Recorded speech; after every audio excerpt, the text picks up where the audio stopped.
মানতে বাধ্য নয়।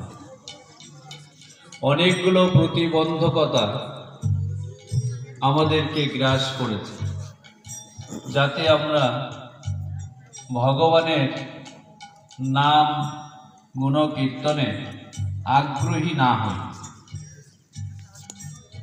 এটা কলিরও ধর্ম, মায়ারও ধর্ম, যে ভগবত বহির্মুখতা হচ্ছে এদের কাজ। আমরা যারা একটু সদিচ্ছা প্রকাশ করি যে ভগবানের সেবা করব, যাতে আমরা ভগবানের সেবা করতে না পারি, তার জন্যে কলির একটা ভূমিকা যেমন আছে, এটা ভূমিকা কি মারাত্মক ভূমিকা। ভগবত বহির্মুখতা আনয়নে কলি মুখ্য ভূমিকা পালন করে। আর মায়া যে ভূমিকা পালন করে সেটা আমাদেরকে অনেকটা বেশি এই জগতে মোহগ্রস্ত করিয়ে দেয়। তাই মায়াবদ্ধ জীবের কৃষ্ণ স্মৃতি জ্ঞান এই কলিকালে হওয়া খুব কঠিন হয়েছে। এই কলিকালে তারপরেও আরো কতগুলো বাধা আছে। সেটা কি? প্রথমত আমাদের স্বল্প আয়ু, দ্বিতীয়ত আমাদের শরীরটা ব্যাধিগ্রস্ত। তাহলে স্বল্প আয়ু, ব্যাধিগ্রস্ত দুটোর সঙ্গে খুব সম্পর্কযুক্ত। তাতে আমাদের কি হচ্ছে, যে শরীর ব্যাধিগ্রস্ত হবে সেই শরীর দীর্ঘ আয়ু প্রাপ্ত হবে না। স্বভাবত অল্প দিনে এই শরীরটা মৃত্যুবরণ করবে বা দেহটা ত্যাগ করতে হবে আমাদের। সেই জন্যে ভাগবতে বলছে, প্রাণ অল্পায়ু সভ্য কলাসমণি যুগে জনা মন্দ সুমন্দ মতায় মন্দ ভাগ্য উপদ্রুতা। হে মহাজ্ঞানী, এই কলিযুগের মানুষেরা প্রায় সকলেই স্বল্প আয়ু বা অল্প আয়ু, যারা সবাই প্রায় কলহপ্রিয়, অলস হবে। এইগুলো হচ্ছে এই কলিযুগে মানুষের বৈশিষ্ট্য। তারা কি করবেন? কলহপ্রিয় হবে, অলস হবেন, মন্দমতি সম্পন্ন হবেন, ভাগ্যহীনা হবেন, আর কি সর্বোপরি তারা নিরন্তর রোগাদি দ্বারা উপদ্রুত হইবেন। এটা হচ্ছে কলির ধর্ম। আর কি ধর্ম কলি? কলির আর একটা ধর্ম হচ্ছে, যেমন পরীক্ষিত মহারাজের কাছে যখন কলি স্থান চাইলেন যে আমাকে একটু আপনার রাজ্যে আমাকে একটু স্থান দিন, ধর্মপরায়ণ পরীক্ষিত মহারাজ তিনি বললেন যে আমার রাজ্যে তোমার স্থান হবে না। পরীক্ষিত মহারাজ স্থান দেবেন না, অথচ ধর্মপরায়ণ রাজা। কলি সেখানে একটু খোঁচা মেরে দিল যে আপনি ধর্মপরায়ণ না, আমি আপনার কাছে ভিক্ষা মাগছি, একটু স্থান আমাকে দিন। তো আপনি আমাকে স্থান প্রদানের মধ্যে আপনার দয়া ধর্মের নিদর্শন রাখছেন না, তাহলে আপনি ধর্মপরায়ণ এই কথার সত্যতা ভঙ্গ করছেন। যখন এরকম ভাবে তার ধর্মীয় আচরণের বা ধর্মপ্রবণ জীবনের প্রতি একটু খোঁচা মারলেন, তখন পরীক্ষিত মহারাজ দয়ালু হয়ে বললেন, ঠিক আছে, তোমাকে কয়টা জায়গা আমি দিচ্ছি। কি বলল? দূত পান ও স্ত্রী শোনা যথা ধর্ম চতুর্বিধ। এই যে চারটি জায়গা তোমার জন্য নির্দেশ করলাম, এই 4টি জায়গায় তুমি থেকো, নির্দিষ্ট করে দেওয়া। যেখানে দ্রুত ক্রিয়া হবে সেখানে কলি অবস্থান করবে। পান অর্থাৎ মদ, গাঁজা, তামাক, আফিম এই জাতীয় মাদকাসক্ত যাতে হয়, নেশাগ্রস্ত যাতে হওয়া যায়, এইগুলোকে পান বস্তু বলা হচ্ছে। পান এই পুঁতি এই জায়গায় তুমি থেকো। আর কি? স্ত্রী। স্বভাবত স্ত্রী শব্দটা শাস্ত্রে দুটো অর্থ করেছে, একটা বৈধ, একটা অবৈধ। সমাজে এই ব্যাখ্যাটা বোধহয় আমাকে দিতে হবে। আমরা যারা লেখাপড়া জানি আর না জানি, সমাজ জীবনে যারা খোলা চোখ নিয়ে চলাফেরা করছি, চলাফেরা যারা আমরা করি, তারা এই স্ত্রী সঙ্গটা দ্বিবিধ, বৈধ এবং অবৈধ, এটা নিয়ে আমার ব্যাখ্যা করার প্রয়োজনীয়তা আছে বলে মনে করছি। তা স্বভাবত ঢাকঢোল পিটিয়ে 7 পাকে বেঁধে অগ্নি সাক্ষী করে সিঁথিতে সিঁদুর, হাতে শাঁখা তুলে দিয়ে, পাড়া জাকিয়ে ব্যান্ড পার্টি বাজিয়ে যাকে ঘরে আনা হয় সে হচ্ছে বৈধ। আর এর বাইরে যেগুলো কর্ম সেগুলো সব অবৈধ। এবার এখানে কলির স্থান, দুটো জায়গায় কলির স্থান আছে।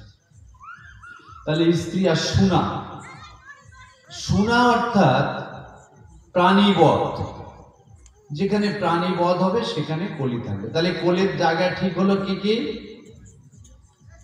একটা হচ্ছে দ্রুত ক্রিয়া যেখানে হবে, তাস, পাশা, দাবা, ঘোড় দৌড়, প্রাণীজাত আর অপ্রাণীজাত বস্তু লইয়া যে ক্রীড়া, সেই ক্রীড়াকে দ্রুত ক্রীড়া বলে। সুতরাং এই জায়গায় কলি থাকবে। আর কোথায় থাকবে? পান অর্থাৎ মদ, গাঁজা, এখানে থাকবে। আর স্ত্রী বললাম সুনা, প্রাণীবধ। নৃশংসত প্রাণীবধ মানে তো বুঝতে পারছেন, আমাদের তো দৈনন্দিন জীবনে প্রাণীবধ না করলে আমাদের আহার জোটে। এই জায়গাগুলো সব কলির স্থান। এইবার বলুন, কলি আমাদের গ্রাস করেছে, এই কলির হাত থেকে আমাদের পরিত্রাণ পাওয়ার উপায় কি? ভাগবত কথা, হরি কথা আপনারা শ্রবণ করেন সাধু মুখে, আজকের আপনাদের একটা পরিচিত ব্যক্তির মুখে শুনতে চাইছেন। তা শাস্ত্র আবার খুব কঠিন করে এইসব জায়গায় কথা বলছে। বলছে অসাধু মুখে কৃষ্ণ নাম নাই হয়, নাম অক্ষর বাহির হয় বটে, নাম কবু নয়। তাহলে অবস্থা বুঝতে পারছেন? আমাকে আপনারা একটা ভাগবত আসনে বসিয়ে শ্রীমদ্ ভাগবত কথা বলানোর সুযোগ করে দিয়েছেন, কিন্তু শাস্ত্র বিচারে বলছে অসাধু মুখে কৃষ্ণ নাম নাই হয়, নাম অক্ষর বাহির হয় বটে, নাম করবে। দেখুন, আপনি যদি কোনো ভালো সুকণ্ঠী একজন ব্যক্তি গলা থেকে হরিনাম বা ভাগবত কথা রেকর্ড করান, তা সেই রেকর্ড যদি বাজান অনেকের ভালো লাগতে পারে, তাহলে তার ভাগবত কথা শোনা হবে। কিন্তু এই সুমধুর গলা, সুকণ্ঠী, গলার সুর খুব সুন্দর, বলার ভঙ্গিমা খুব ভালো, এই ব্যক্তি বললে তিনি যে সাধু হয়ে যাবেন তা কিন্তু নয়। সাধু কথাটাকে কিন্তু শাস্ত্র কিভাবে নিরূপণ করেছেন সে কিন্তু আমরা কখনোই সেদিকে যেতে চাই না। আমরা একদিন ভাগবত কথা বললাম আর সাধু হয়ে গেলাম, সাধু হওয়াটা কিন্তু এইরকম জিনিস নয়।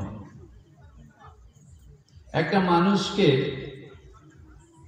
গ্রাজুয়েট হতে গেলে, বিএ পাস করতে গেলে সময় লাগে, তার অধ্যয়ন করতে হয়, পড়াশোনা। মাস্টার ডিগ্রি করতে গেলে অধ্যয়ন করতে হয়। ভালো ফুটবলার হতে গেলে তাকে ভালো ফুটবল প্রশিক্ষণ নিয়ে খেলাধুলো প্র্যাকটিস করতে হয়। ভালো ক্রিকেটার হতে গেলে খুব সুন্দরভাবে খেলাধুলো প্র্যাকটিস করে, ভালো অনুশীলনের মধ্য দিয়ে, ভালো প্রশিক্ষণের মাধ্যমে, প্রশিক্ষকের মাধ্যমে প্রশিক্ষণ নিয়ে একটা ভালো খেলোয়াড় বা ক্রিকেটার হতে হয়। কিন্তু আমি ধর্মীয় বিধিতে একজন সাধু হব, এই সাধু হওয়ার রীতিটা কি? সাধু হতে গেলেও তো কিছু রীতি আছে। যদি ক্রিকেটার হতে গেলে রীতি থাকে, নীতি থাকে, নিয়ম কানুন থাকে, বা তার একটা ব্যবস্থাপনা থাকে। ফুটবলার হতে যদি থাকে, শিক্ষিত মানুষ, শিক্ষিত লেখাপড়ার ডিগ্রি নিতে গেলে যদি থাকে, তাহলে সাধু হতে গেলে কেন থাকবে না? নিশ্চয়ই থাকবে। সেখানে খুব সুন্দরভাবে বলছে শাস্ত্র, আচার করে কেহ না করে প্রচার, প্রচার করে কেহ না করে আচার, আচার প্রচার এবি দুই কার্য, তবে তুমি গুরু জগতের আর্য। তাহলে দেখলেন সাধু হয়ে গেল কোথায়? তাহলে আচরণ করতে হবে। সেই আচরণটা কি? সাধু সঙ্গ। সাধু সঙ্গ প্রভাবে আমাদের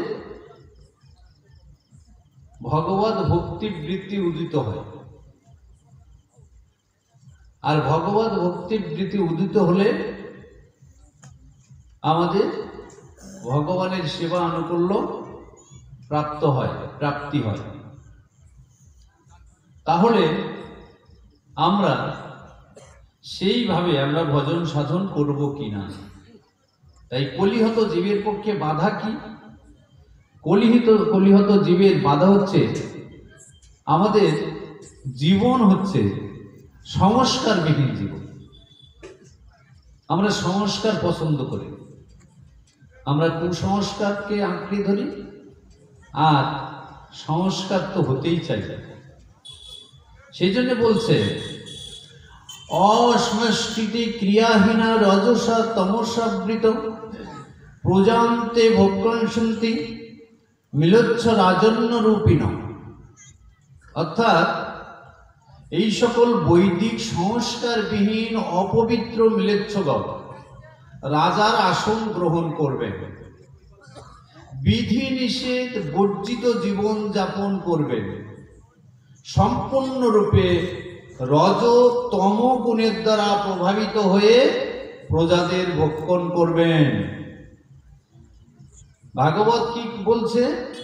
বলছে রাজ্যের শাসকগণ, প্রজাগণ সংস্কারবিহীন জীবনযাত্রা করবেন।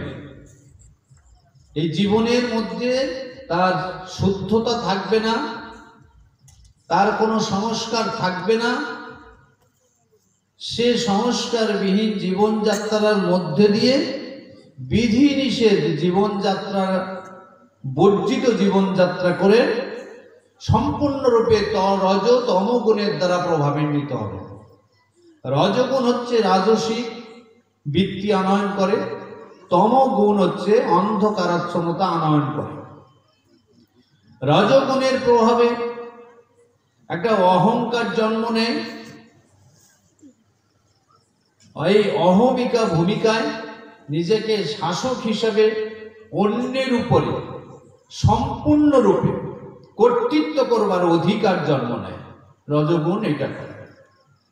আর তমগুণ সম্পূর্ণভাবে ভগবত বহির্মুখতা আনয়নের মধ্যে দিয়ে অন্ধকারাচ্ছন্ন জগতের মধ্যে প্রবেশ করিয়ে দেয়। অর্থাৎ মদ, গাঁজা, আফিং, মেয়ে ছেলে, নানান রকম কুসংস্কার জীবনযাত্রার মধ্যে নিমজ্জিত হয়ে একেবারে মনুষ্য জীবনের সুদুর্লভতাকে নষ্ট করে সম্পূর্ণ অন্ধকূপে নিমজ্জিত হয়ে যায়, নিজেকে মহাচ্ছন্ন করে তোলে। এই কলিযুগের কাজ হচ্ছে এইভাবে মানুষ বিপদগামী হবে। বিপদগামী হবে। কলিযুগের আরো একটা দোষ আছে, নিজেরাই সমস্ত রকম বিভ্রান্তি সৃষ্টি করবে। কি সেই বিভ্রান্তি? বলছে দূরে বাজ্যানাং তিক্তং লাবণ্যং কেশধরণং উদরম মুরদ স্বার্থ সত্যতে দষ্টমেবহি দ্রাক্ষং কুটুম্ব ভরণং যশহর্তে ধর্ম সেবনং। দূরে অবস্থিত জলাশয়কে তীর্থ বলে গণ্য করা হয়। তাহলে আমরা নিজেরাই নিজেদের কল্পিত চিন্তা ভাবনা আমরা নিজেরাই তীর্থ তৈরি করে ফেলব। এখানে সভাপত জানেন কিনা জানি না, হেমনগরে কল্প গঙ্গা হয়েছে। এই মকর সংক্রান্তিতে চায় স্নান হয়, সেখানে প্রচুর লোকজন যায়। তাই এই শাস্ত্র আমাদের শ্রীমদ্ ভাগবত এই কথাটা যেদিন তৈরি হয়েছিল তার অনেক পরে তো আমরা তার সত্যতা দেখতে পাচ্ছি। দূরে অবস্থিত জলাশয়কে আমরা তীর্থ বলে গণ্য করব, এই কথাটা শাস্ত্রে কবে বলে রেখেছে, আজকে সেটা সত্য প্রমাণিত আমাদের কাছে। আর কি বলেছে? বলেছে লাবণ্যং কেশ ধারণম, অর্থাৎ কেশ ধারণের ভিত্তিতে সৌন্দর্য নিরূপিত। আজকাল আমাদের যে কোনো ছেলেকে সেলুনে পাঠালে তার চুল কাটার অবস্থা দেখলে এটা কি বুঝতে বাকি আছে যে কেশ ধারণের ভিত্তিতে সৌন্দর্য নিরূপিত হবে। এই সৌন্দর্য আমরা কিভাবে গ্রহণ করছি? মাথার দিকে আমাদের ছেলেরা যখন সেলুন থেকে বাড়ি আসবে, বাবা মারা দেখে চুপ থাকতে হবে, কিছু বলার মতো, দেখলেই বুঝতে পারবে। উদরম ব্রত স্বার্থ সত্যতে দষ্টমেবহি, উদর পূর্তি হবে জীবনের লক্ষ্য। দৃষ্ট ব্যক্তিকে সত্যনিষ্ঠ বলে গণ্য করা হবে। কুটুম্ব ভরণে সমর্থ ব্যক্তিকে দক্ষ বলে গণ্য করা হবে। আর শুধুমাত্র যশ লাভের জন্যই ধর্মকর্ম অনুষ্ঠিত হবে। আমরা যে প্যান্ডেল করেছি, হরিনাম করি, কীর্তন হবে, এই অনুষ্ঠানের মধ্যে ভগবত সেবা কি আছে এবং ভগবানের সেবার আনুকূল্যে আমাদের ভক্তিবৃত্তি কেমন ভাবে পুঙ্খানুপুঙ্খ সেই লভ্যাংশ আমাদের প্রাপ্ত হচ্ছে, আমরা কি কেউ হিসাব করি? এখানে ধরুন 3 দিন অনুষ্ঠান হবে। কদিন হবে অনুষ্ঠান? 3 দিন হবে। 3 দিন যদি এখানে অনুষ্ঠান হয়, তো 3 দিন ধরুন এখানে একটা ওই ভাজাভুজোর দোকান আসবে শীতকালের দিন। তা সে এই ব্যবসাটা যখন করতে এখানে অনেক লোকজন আসবে, তার দোকানে বেচে কেনায় কিছু তার উপার্জন হবে এই ভেবে যখন ভাজাভুজোর দোকানটা নিয়ে আসবে, তখন সে কত টাকার জিনিসপত্র আনছে, কত মালপত্র নিয়ে আসছে একটা হিসেব করবে। ধরুন সে 2000 টাকা নিয়ে ব্যবসাটা শুরু করলে 3 দিন এখানে একটা ব্যবসা করবে, ভাজাভুজোর দোকান দেবে।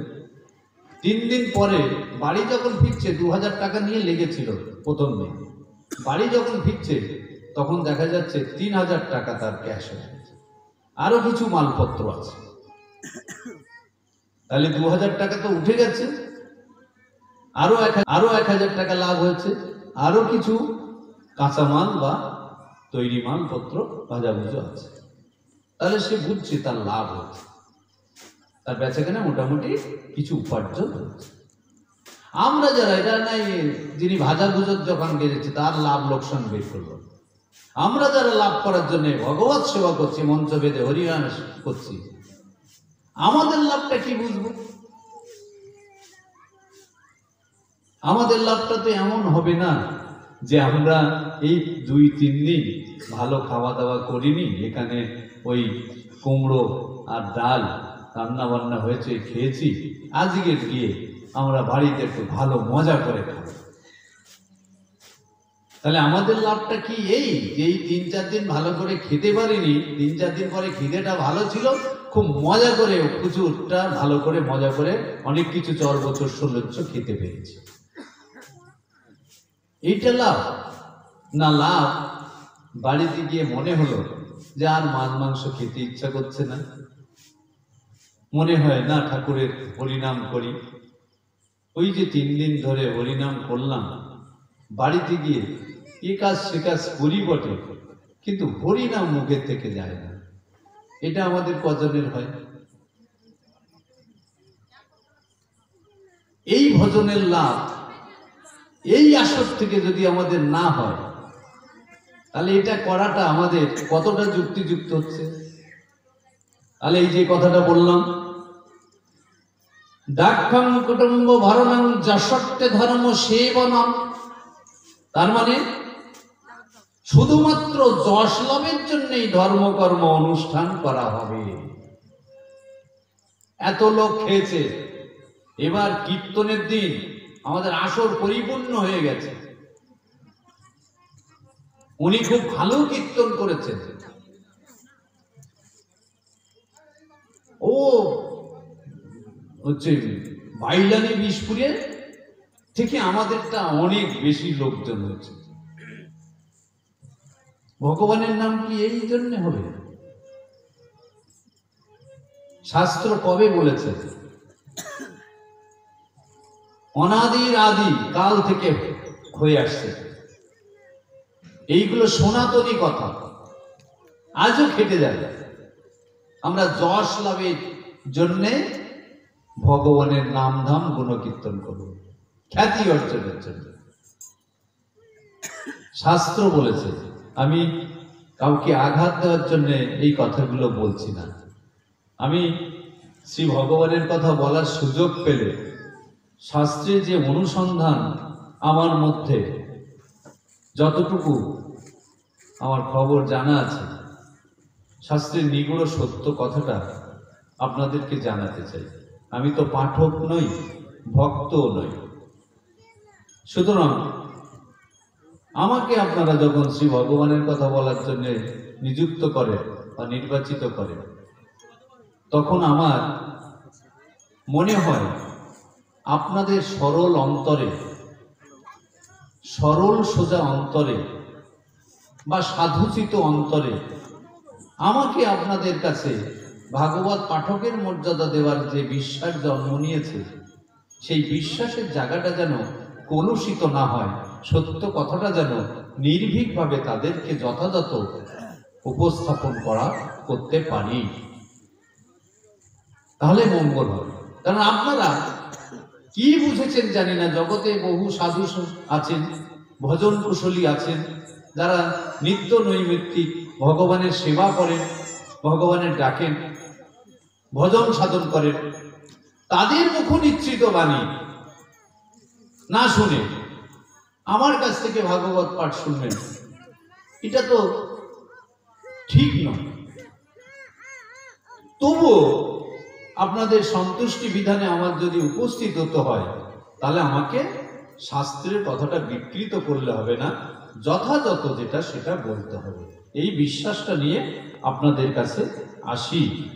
সেই কারণে কলির অবস্থানটা আগে যা শুনবে, ওই বলছি, দস্যু প্রায়শু রাজসু, রাজাগণ প্রায় দস্যুর মতো হয়ে যাবেন এই কলিকালে। দস্যু প্রায়শু রাজসু, অর্থাৎ দস্যুগণ হয়ে যাবেন কারা? রাজারা। সমাজের যারা শাসক হবে তারা দস্যুর মতো আচরণ করবে। রাজার কাজ কি? প্রজা পালন। শাসকের কাজ কি? প্রজা পালন।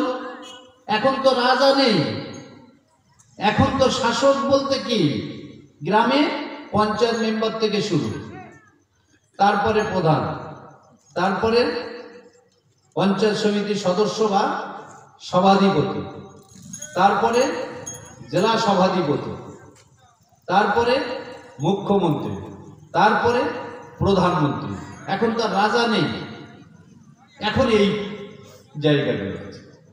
এনারা কি হবেন? যারা শাসক হবেন তারা দস্যুর মতো আচরণ করবেন বলছে। তাদের মধ্যে ধর্মবোধ থাকবে না এবং ধর্মটা তারা নিজস্ব সুবিধায় ব্যবহার করবে। এটা শাস্ত্র এই সমস্ত কথা বলছে। প্রজাহি লুব্ধায় রাজন্যয় নির্ঘৃণ্যে দস্য ধর্মভি আছিন্ন দারদ্রবীণা দাসন্তি গিরিকাননম।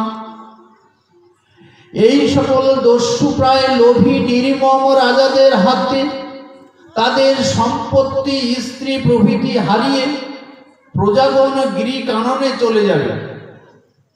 আর প্রজাদের কি করতে হবে? শাক, মূলা, মিশ, ক্ষৌদ্র ফল ও পুষ্পাষ্টি ভোজন, অনাবৃষ্টা বিনাকান্তি দুর্ভিক্ষ কর পীড়িতা।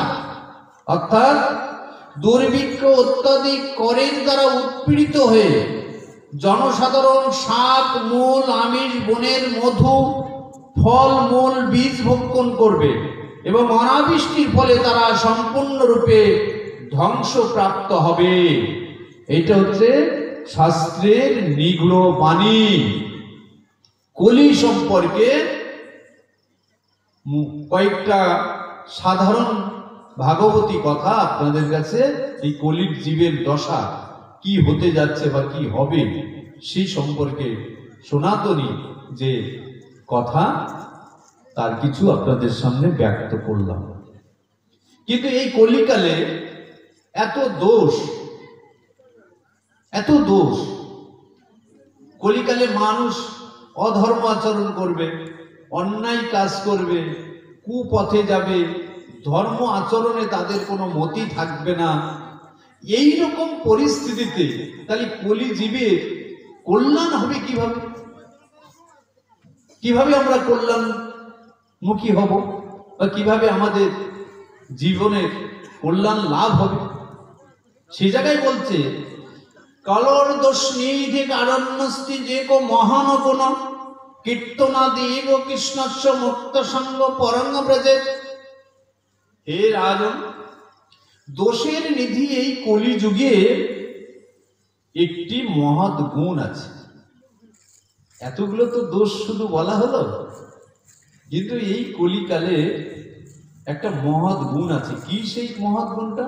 বলছে কলিযুগে ভগবানের নাম কীর্তনের প্রভাবে জীব জড় জগতের বন্ধন থেকে মুক্তি লাভ করে। কি হলো তাহলে?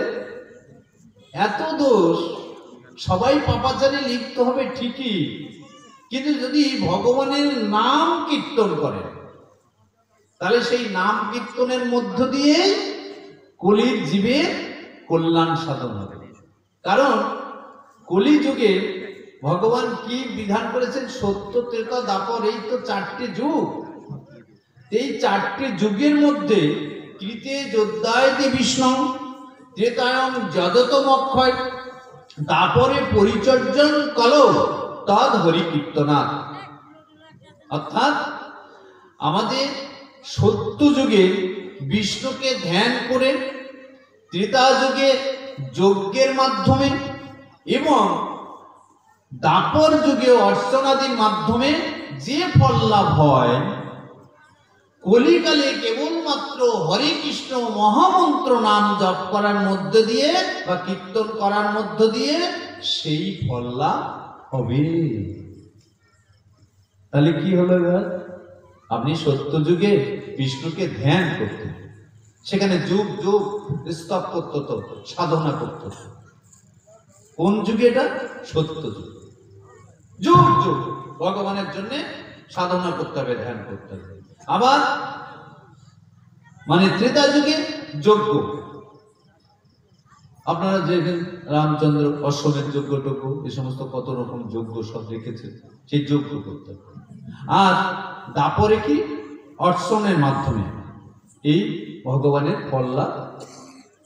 বা ভগবানের সেবা করতে হতো, যুগ যুগ ধ্যান তপস্যা করতে হতো, কত যুগ পেরিয়ে যেত তার ঠিক ছিল না। কিন্তু কলিযুগে আপনার কি ধ্যান করতে হবে না?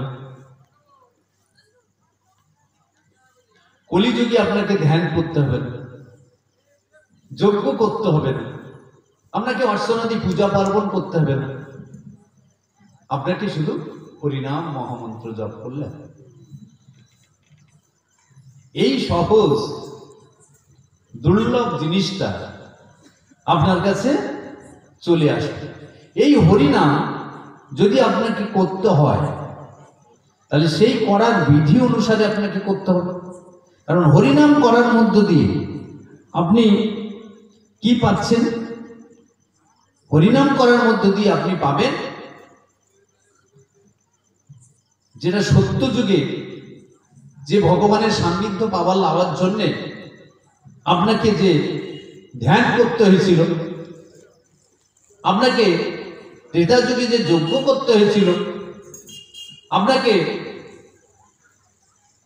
যে অর্চন পূজা আদি অর্চন পদ্ধতির মাধ্যমে পূজা পার্বণ করে ভগবানের যে স্তব স্তুতি করে যে তারপরে আপনি ভগবান প্রাপ্তি লাভের জন্য যে সাধনা ভজনা করেছিলেন, কলিযুগে আপনি হরিনাম করার মধ্যে পাবেন।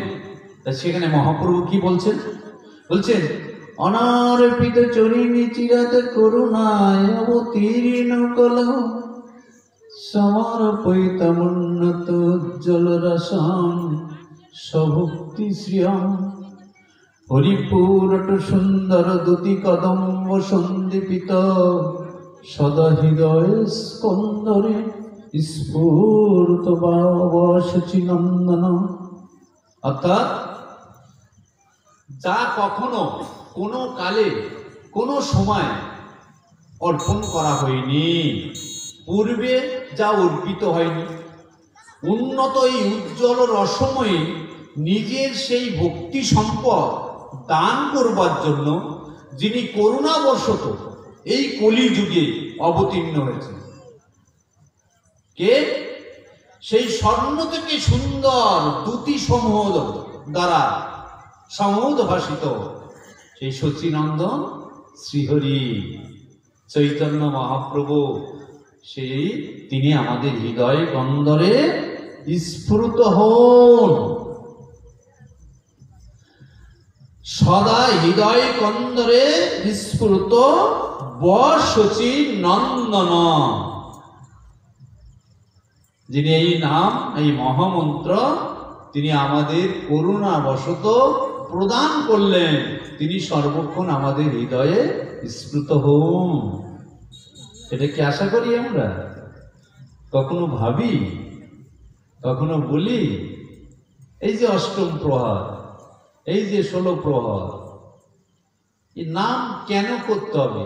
এই এখান থেকে বিকৃত হয়ে গেছে কথাটা, এই জায়গা থেকে বিকৃত হয়েছে কথাটা।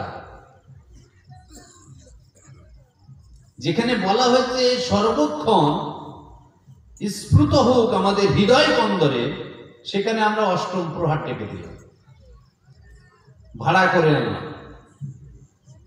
এনে ওরা গান করুক, আমরা শুনি আর না শুনি। বেশিরভাগ দেখবেন মানে এক শ্রেণীর ভক্ত আছে, আপনারা যত এই খুঁটি করবেন প্যান্ডেলে এই সমস্ত ডেকোরেশনে, এই এক শ্রেণীর খুব প্রিয় জায়গায় হচ্ছে খুঁটি, আগে এসে বসে পড়বে খুঁটি নিয়ে। এখানে আরাম আছে হরিনাম শোনার। তাহলে এই হরিনাম যে আমরা আরাম প্রিয়ভাবে শুনবার জন্য আসবো, এসে ঘুমিয়ে যাব। এই যে বললাম কলিযুগের যমরাজের যে কন্যারা আছে, যে অলসতা, নিদ্রালতা, অন্যমনস্কতা, এরা সব যমরাজার কন্যা। আর যমরাজা হচ্ছেন দ্বাদশ মহাজনের অন্যতম দ্বাদশতম মহাজন। তিনি হচ্ছেন ভগবত সেবা বা ভগবত সান্নিধ্য লাভে আদি গুরুকুলের অন্যতম পথপ্রদর্শক একজন মহাজন। তিনি আমাদের নির্দেশ করেছেন কিভাবে শ্রী ভগবানের সেবা সান্নিধ্য লাভ করতে হয়। তার মন্ত্র দীক্ষা কি তিনি প্রদান করেছেন। আর তার কন্যারা কাজ হচ্ছে কি, এই জগৎ থেকে ভগবত বহির্মুখতা আনয়নের জন্য তারা জন্ম নিয়েছে। তাই দেখবেন এই নিদ্রালতা, এই অলসতা, এই অন্যমনস্কতার কাজ কি জানেন? যেখানে হরিনাম হবে, যেখানে ভগবানের নাম হবে, সেখানে তারা চলে আসবে, এসে এক একজনের মধ্যে এক একজন প্রবেশ করবে। যার মধ্যে অন্যমনস্কতা আসবে, সে দেখবেন বসে আছে এখানে, মন চলে গেছে বাড়ি। যার মধ্যে অলসতা আসবে, সে দেখবেন এদিক ওদিক ঢলছে হচ্ছে, সুখ পাচ্ছে না, কখনো পা লেগে যাচ্ছে মনে করছে, কখনো হাত পা লেগে যাচ্ছে, আরাম করার চেষ্টা করছে সবসময়। আর যার মধ্যে নিদ্রালতা আসবে, তার এমনি বাড়িতে ঘুম আসছিল, এখন সন্ধ্যেবেলা ঘুম এসে যাবে। এগুলো কিন্তু সব সৃষ্টি ভগবানের। আপনার নাম অতটা পরীক্ষা করবে না। আপনার ছেলে 1 বছর ধরে স্কুল গেছে, তা মাস্টারমশাই একটা ফাইনাল পরীক্ষা নিয়ে আপনার জানাবে না যে আপনার ছেলেকে আমরা 1 বছর ধরে কি করেছি, রেজাল্টটা নিয়ে যান।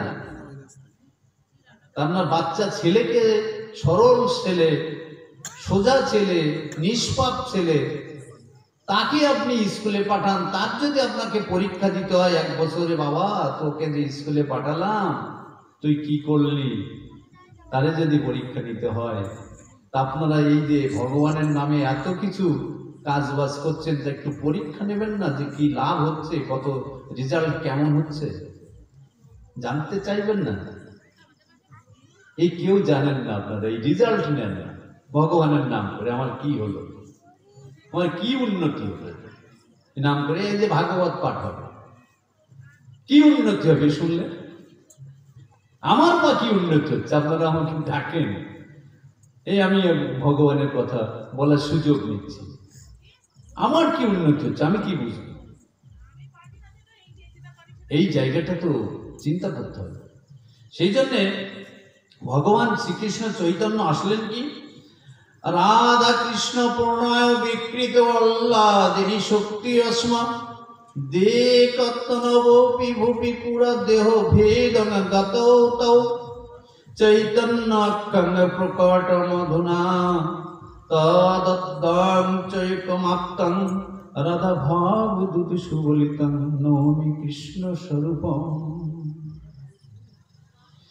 শ্রী রাধিকা শ্রীকৃষ্ণের প্রণয়ের বিকাশ স্বরূপ।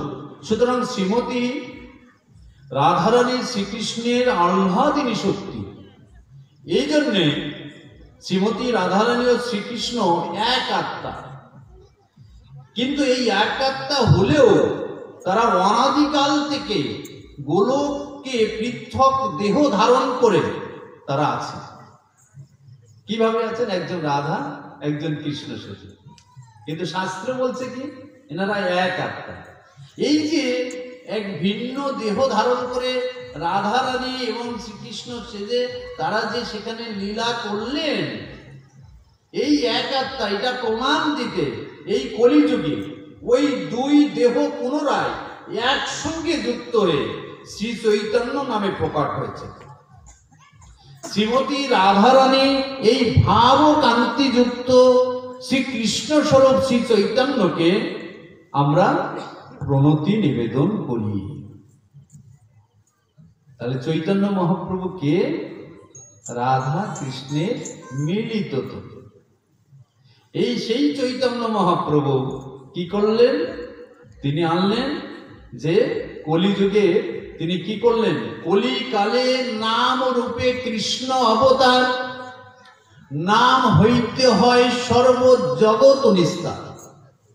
তাহলে এই কলিযুগে তিনি ভগবানের দিব্য নাম হরে কৃষ্ণ মহামন্ত্র হচ্ছে শ্রীকৃষ্ণের অবতার। কেবলমাত্র এই দিব্য নাম গ্রহণ করার ফলে যে কোনো মানুষ সরাসরি ভাবে ভগবানের সঙ্গ লাভ করতে পারেন। শাস্ত্র এই চরম সত্য কথা বলছে। যিনি তা করেন তিনি অবশ্যই উদ্ধার লাভ করেন। এই নামের প্রভাবে কেবল সমস্ত জগৎ নিস্তার পেতে পারে। কি বলছেন চৈতন্য মহাপ্রভু? পৃথিবীতে যত আছে নগরাদি গ্রাম, সর্বত্র প্রচার হইবে মোর নাম। সুতরাং আমাদের কাজ হচ্ছে যে চৈতন্য মহাপ্রভুর সেই চিন্তা ভাবনা, সেই বাস্তবতাকে আমাদের আঁকড়ে ধরে সকলকে শ্রী চৈতন্য মহাপ্রভুর হরিনাম জপ করার অঙ্গীকার করা উচিত। সুতরাং সেই জায়গায় আমরা কতটা আগ্রহী এটা আমাদের দেখতে হবে, এইটা আপনাদের দেখতে হবে। চৈতন্য মহাপ্রভুর এই নাম আমরা নিচ্ছি কিনা, করছি কিনা।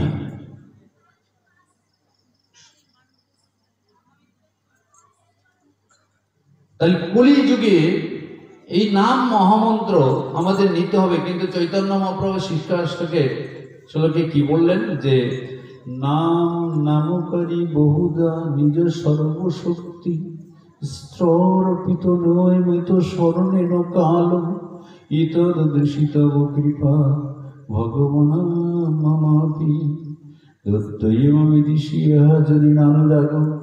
অর্থাৎ চৈতন্য মহাপ্রভু বললেন এই নাম নামকারী বহুদা নিজ সর্বশক্তি অর্পিত নিয়মিত স্মরণের কাল, মানে ভগবান যে নাম আনয়ন করলেন কলিহত জীবের কল্যাণে, সেই নামে তিনি সর্বশক্তি অর্পণ করলেন। সমস্ত শক্তি এই নামের মধ্যে আছে। কি নাম? আমি একদিন এর মধ্যে একদিন হরি নাম করছে, অনেক মন্ত্র গড় গড় করে বলছে। তাই বলছো এত মন্ত্র তন্ত্র উচ্চারণ করছো, তা তুমি হরি নাম জানো? তো হরে কৃষ্ণ সে বলতে পারছে না, অষ্টম প্রহর হলে সে আগে গিয়ে বসে থাকে, তা হরিনাম বলতে পারল। কখনো হরে কৃষ্ণ হরে রাম বলে, কখনো হরে রাম হরে কৃষ্ণ বলে, কিন্তু বলতে পারলো না হরে কৃষ্ণ কৃষ্ণ কৃষ্ণ হরে হরে, হরে রাম রাম রাম হরে হরে। এই নামটার মধ্যে যে তিনি সর্বশক্তি অর্পণ করলেন, এই নাম উচ্চারণ করলেই যে ভগবানের সেবা হয়ে যাবে, এই সুদুর্লভতা কলিহত জীবের আছে।